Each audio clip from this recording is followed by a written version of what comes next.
the movement, after a while, just like recently, a couple months ago, starts to peter out, right? And it actually was the demise because the government, together with the growers, and unfortunately with the Teamsters Union, actually conspired to undermine that movement. It ended up collapsing, right? And the collapse of the farm workers movement, it's an event of historic proportions in terms of working families' rights in the United States, because again, there has to be a floor somewhere, right? They were raising the floor for everybody. And they were raising pride. I think the thing that was most important about their movement is saying, this is our house, right? We belong here, like we belong, right? And the government of Arizona was the first one to say, you don't belong. You can't do what you want. You can do what we want you to do, right? And they were doing that because the growers told them to do it, right? So that's the one story. Second story is in mining. So that's 1973 or 1972. 1983, we have mining. 1983, does anybody know about the strike, the mining strike in 1983 here in Arizona? I'm sure some of you do. What happened is 1983, copper mining was the industry that founded Arizona, right? That's the people came in to mine copper. That's how the state started. So in 1983, copper prices were at a historical low. So again, the companies had invited all these people in to work in the mines. Please come, Native Americans and Latino immigrants primarily, right? So now they live in Morenci, they live in Douglas, they built families there, this is their home, right? And then all of a sudden, copper prices go down, they want to lay off 3,500 miners, right? So the miners say, wait a minute, we built this company, this is our company, this is our town, this is our town, where we live, you can't just like put us all out of work. So there you go on strike, right? So the company, what does the company do? Does the company give them what they want? No. The company permanently replaces, fires all the striking workers, right?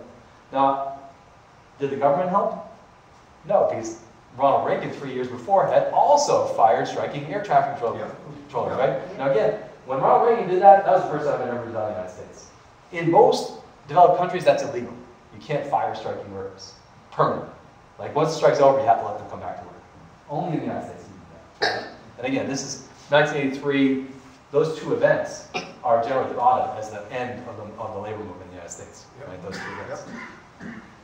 But again, I want to highlight the way Arizona was right at the heart of it, just the way it was with the farmers movement, right? So, did the government help?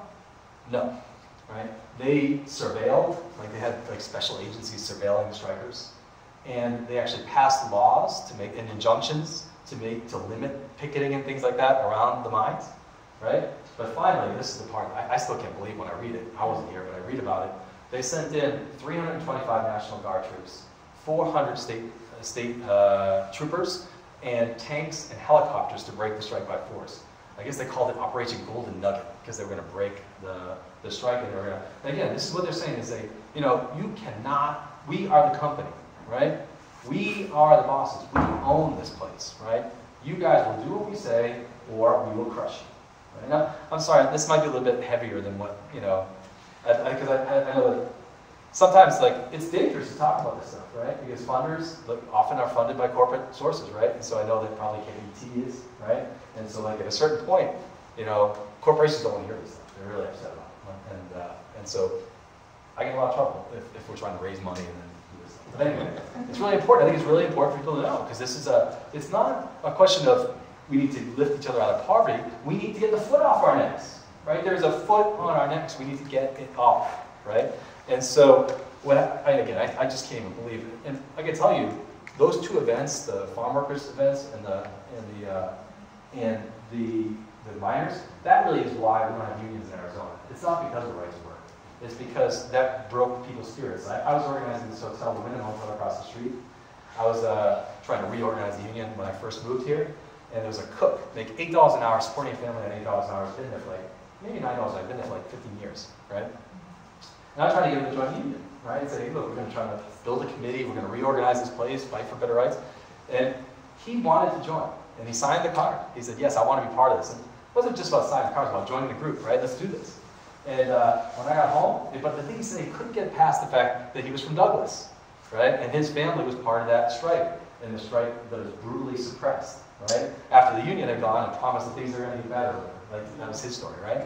But the point is, he just could not believe that a union could work because he had been crushed, even a generation later, by what happened. I guess not really a generation, but 20 years later, by what happened in Douglas, right? And so he called me an hour later, said, you know what, I want you to rip out that card, I want to be part of the union, right? And so that's the way things roll here, right? And so